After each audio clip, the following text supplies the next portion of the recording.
Hello दोस्तों, स्वागत है आपका अपने YouTube चैनल द रियल कक्षा में। कैसे हैं आप लोग? आई होप आप लोग अच्छे होंगे।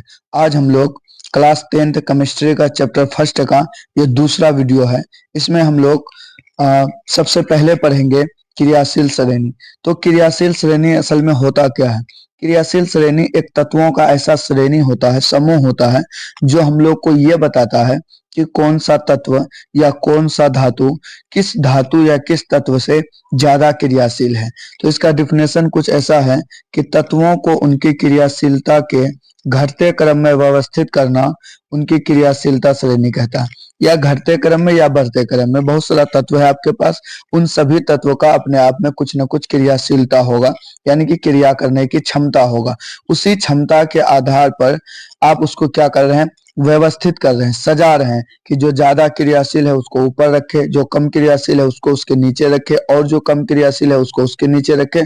इस तरह से आपने क्या कर दिया, एक व्यवस्थित ढंग से उसको सजा दिया। तो इसी को हम लोग क्या बोलते हैं, क्रियाशील श्रेणी। जैसे कि आप इस साइड में देख सकते हैं, ये आपके पास बहुत सारा तत्व है। जैसे आप देख सकते हैं lithium, potassium, sodium, magnesium, aluminium, zinc, chromium, iron, nickel, tin, lead, hydrogen, copper, iodine और सिल्वर, ब्रोमीन और गोल्ड। ये सभी का सभी तत्व है। और इन सभी तत्व को कुछ ऐसे जो लिखा गया है, इसका कारण यह है कि जो सबसे ऊपर है वो तत्व ज्यादा क्रियाशील है। मतलब ये हुआ कि अगर हम लोग ये बात करें कि पोटेशियम और लिथियम, इन दोनों में कौन ज्यादा क्रियाशील है, तो इन दोनों में ज्यादा क्रियाशील कौन होगा, लिथियम। जो जितना ऊपर है वो उतना ज्यादा क्रियाशील है, यानी उसके अंदर क्रिया करने की क्षमता ज्यादा है। कहीं पे आपके पास ये मान लीजिए लिथियम है और कहीं पे आपके पास जिंक है, तो जिंक से ज्यादा क्रियाशील कौन होगा,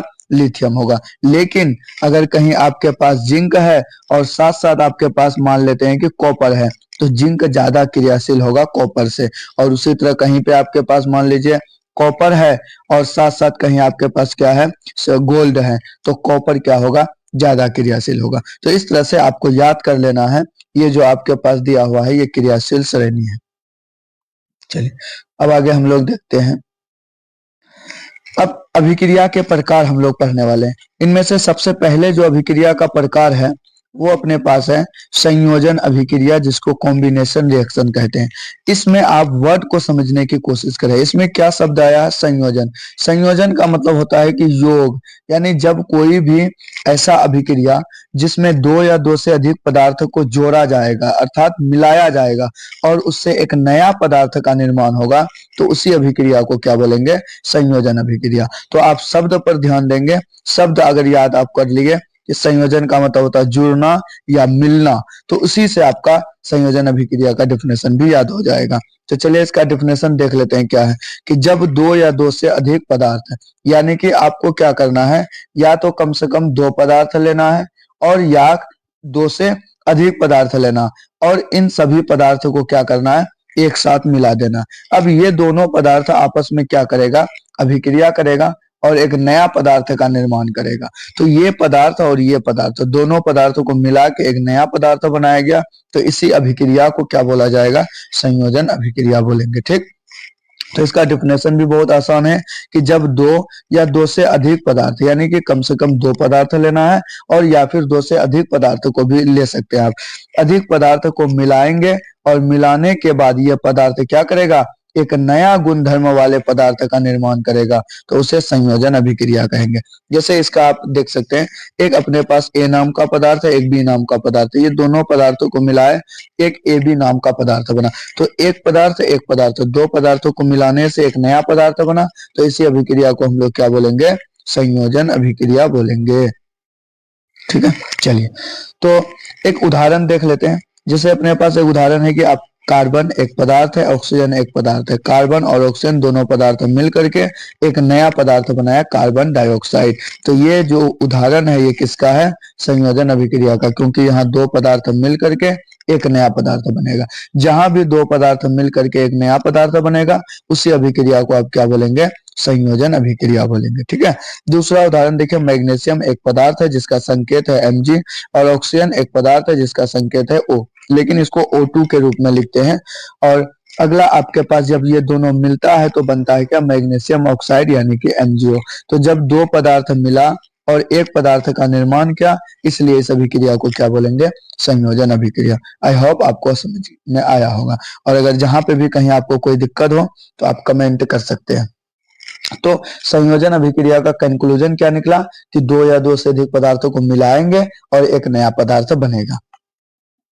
अब अगर आपको संयोजन अभिक्रिया समझ में आ गया है तो इसका जस्ट अपोजिट एक वियोजन अभिक्रिया है, जो कि आपको समझने में कोई दिक्कत नहीं होगा। तो दूसरा अभिक्रिया है हम लोग के पास वियोजन अभिक्रिया। अब इसमें देखते हैं कि क्या है, जस्ट इसका उल्टा है। संयोजन में क्या हो रहा था, जुड़ रहा था, वियोजन में टूटेगा यानी कि अलग होगा। वियोजन अभिक्रिया को एक और नाम से जानते हैं, इसको बोलते हैं अपघटन अभिक्रिया। अगर आपसे क्वेश्चन में वियोजन अभिक्रिया ना पूछ करके पूछ ले कि अपघटन अभिक्रिया किसे कहते हैं, तो आप कंफ्यूज नहीं होंगे।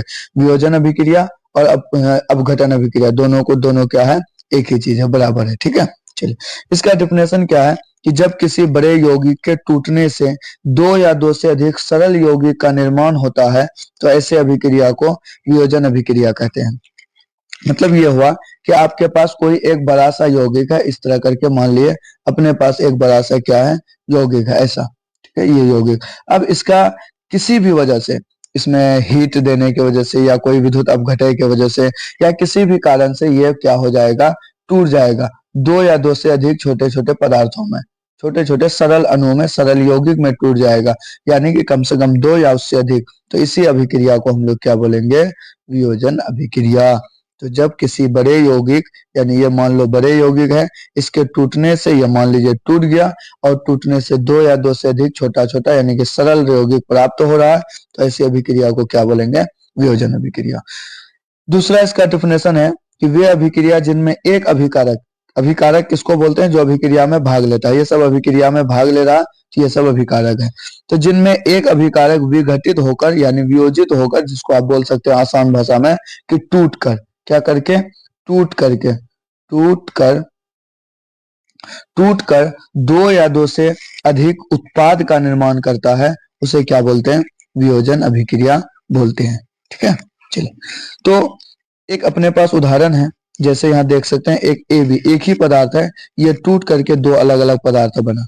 ठीक, एक है CaCO3 कैल्शियम कार्बोनेट, ये आपके पास एक यौगिक है, कॉम्प्लेक्स कंपाउंड है, बड़ा सा यौगिक है, और ये टूट करके छोटा छोटा दो यौगिक दिया, एक कैल्शियम ऑक्साइड और दूसरा कार्बन डाइऑक्साइड। यहाँ लिखे हैं कि कैल्शियम कार्बोनेट, यानी ये है कैल्शियम कार्बोनेट, को गर्म करने पर यह टूट कर CaO यानी कैल्शियम ऑक्साइड और CO2 यानी कि कार्बन डाइऑक्साइड देता है। तो क्योंकि यहाँ एक पदार्थ टूट के दो या दो से अधिक पदार्थ दे रहा है, इसलिए इस अभिक्रिया को क्या बोलेंगे, वियोजन अभिक्रिया।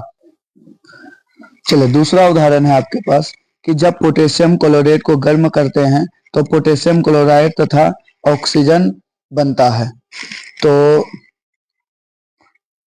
ये वाला जो है इसका उदाहरण, यहाँ पे ये जो चीज है ये गलत है, इसको आपको नहीं लिखना है, ये जो है ये गलत है। इसका क्या होगा कि आपसे कह रहा है कि पोटेशियम क्लोराइड यानी कि KClO3, इसको जब क्या कह रहा है कि गर्म करते हैं, जब इसको गर्म करेंगे तो पोटेशियम क्लोराइड बनेगा यानी कि KCl, और साथ साथ ऑक्सीजन बनेगा O2। तो ये होगा। अब यहाँ पे भी आप देख सकते हैं कि एक पदार्थ है आपके पास KClO3 और इसको गर्म करने पर पोटेशियम क्लोराइड और ऑक्सीजन गैस बन रहा है। ठीक, तो ये अभिक्रिया आपका वियोजन है। तो वियोजन और संयोजन दोनों एक ही तरह का अभिक्रिया है, लेकिन दोनों एक दूसरे का अपोजिट है। वियोजन में क्या हो रहा है कि एक पदार्थ टूट के दो या दो से अधिक पदार्थ बन रहा है, जबकि संयोजन में क्या हो रहा है कि एक या एक से अधिक पदार्थ या दो पदार्थ जुड़ करके एक पदार्थ का निर्माण करता है।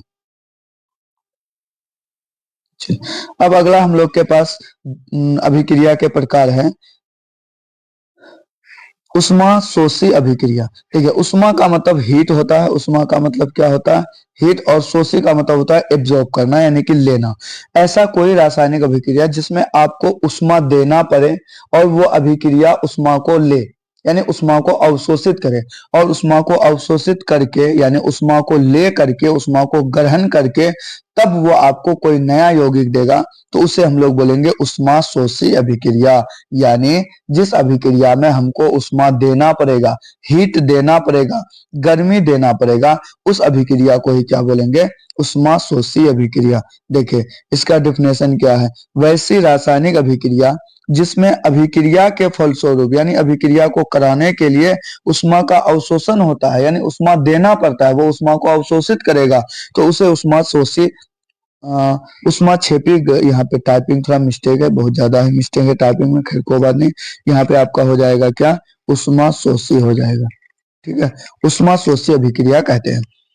तो जिसमें हमको उष्मा देना पड़ेगा, जिसमें हमको उष्मा देना पड़ेगा यानी कि हीट देना पड़ेगा, वो आपका क्या होगा, उष्माशोषी अभिक्रिया। जैसे आप उदाहरण से समझ सकते हैं CaCO3 कैल्शियम कार्बोनेट। अब इसको जैसे आप हीट देंगे, गर्मी देंगे, ये जो ये डेल का साइन है ना, ये हीट को रिप्रेजेंट करता है। तो जैसे CaCO3 को आप गर्म करेंगे तो आपको मिलेगा क्या, कैल्शियम ऑक्साइड और साथ साथ कार्बन डाइऑक्साइड। तो इस अभिक्रिया को करने के लिए हीट देना पड़ा, यानी कि ये अभिक्रिया उष्मा को अवशोषित किया, एब्जॉर्ब किया, इसीलिए ये आपका क्या है, उष्माशोषी अभिक्रिया।